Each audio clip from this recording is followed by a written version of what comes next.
original butcher. The news starts now. AM 1240 and 95.3 FM. WJON. WJON News Time, 10:05. Current temperature, 68 degrees. I'm Lee Voss. News being brought to you by Trout Companies. We'll have a look at your WJON forecast coming up in just a few moments.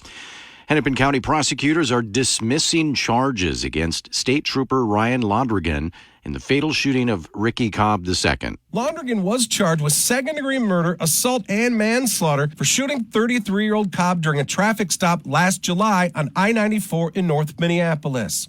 County Attorney Mary Moriarty said defense lawyers presented several new pieces of evidence that would make it impossible for the state to prove beyond a reasonable doubt that Londrigan's actions were not an authorized use of force by a peace officer.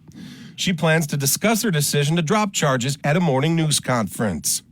Brent Palm reporting. Now, there had been calls for Governor Tim Walz to reassign that case from Hennepin County to the Minnesota Attorney General's office. Gas Buddies says gas prices will unlikely be moved by OPEC's agreement to extend production cuts into 2025, leading the national average to fall below $3.50 a gallon in the next week. They also say refiners are putting the largest amount of oil into their facilities in years, so it is likely we'll continue to see gas prices fall as we approach July 4th. Diesel prices continue to decline to their lowest level in nearly 11 months. Average gas prices in Minnesota have fallen 6.7 cents a gallon in the last week, now averaging $3.26. The national average price of gasoline fell 5.8 cents a gallon in the last week, averaging $3.50. The national average price of diesel has fallen 1.8 cents over the last week, now at $3.82 per gallon. A Sartell St. Stephen High School senior art student is wrapping up her career by winning some national awards. Lydia Holmgren's drawing will be on display in the U.S. Capitol building for a whole year after winning the Congressional Art Competition for District 6. She also recently took first place for Minnesota in Wildlife Forever's Art of Conservation's Fish Art Contest. Holmgren says a lot of her art is based on photographs. I really like realism, and so I usually work off of photographs because I'm trying to recreate the details that I see in real life. Holmgren's art teacher, Mike Carlson, says she's always been exceptional. Lydia is like the kind of painter that breaks the mold. You kind of think that, I think a lot of people would have a hard time, even with college level classes, getting to the level where Lydia has gotten, and she's just graduating high school. So it's pretty exciting to see. Holmgren won the congressional contest with a drawing of her great-grandmother and the Wildlife Forever contest with a painting of sunfish. She says she hopes to enter a songbird contest for her next project. Tennis legend Billie Jean King is on the Professional Women's Hockey League Advisory Board and presented the inaugural Walter Cup to Minnesota. GM Natalie Darwitz says King brings huge credibility to the league. You hear so often of owners or people involved that you never see them.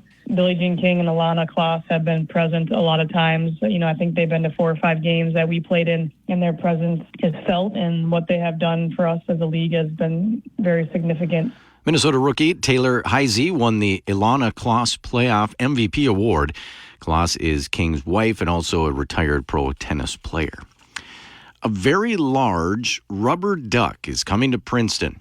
The world's largest rubber duck will be in town this week in conjunction with the Rum River Festival. Chamber of Commerce Executive Director Kim Young says they're excited for her arrival. She is known as Mama Duck, and she is more than 6 stories high, so around 61 feet high. We actually have a parade that's happening the day before her debut here in Princeton, and people have asked us, is she going to be in the parade? No, because she wouldn't be able to fit down our streets.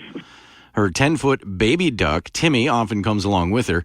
She'll be on display in downtown Princeton this Friday and Saturday from 10 a.m. until 6 p.m. and on Sunday from 11 to 5. It is free to see the rubber duck and take photos with her. WJON News Time, it's 10:09 and currently 68 degrees. News this hour brought to you by Trout Companies. Stay tuned for a look at your WJON weather next. WJON radar weather.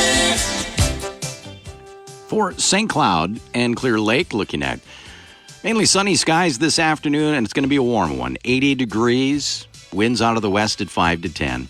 Partly cloudy and 64 overnight. Another 80-degree day tomorrow, but scattered thunderstorms return to the forecast. Clearing skies after some storm activity early tomorrow night. On Wednesday, mainly sunny, a chance for scattered storms late in the afternoon. On Thursday, mix of clouds and sun, 70. Friday, 76 with sunshine. Saturday, 75 and partly cloudy. And on Sunday, mostly sunny and 73.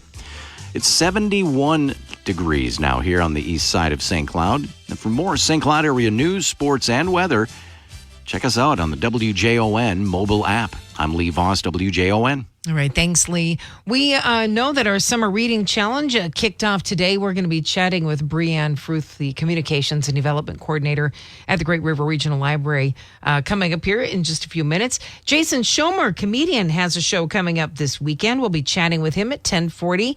We're going to be talking a little about racing at 11:15. We'll explain more later. And we'll have Grinding Gears, our program where you can call in today at 11:40 and ask Jarrell Saxon about all of those car issues that you're having. Maybe he can help you fix whatever you've been trying to fix. Our Dream Getaway Code coming up next.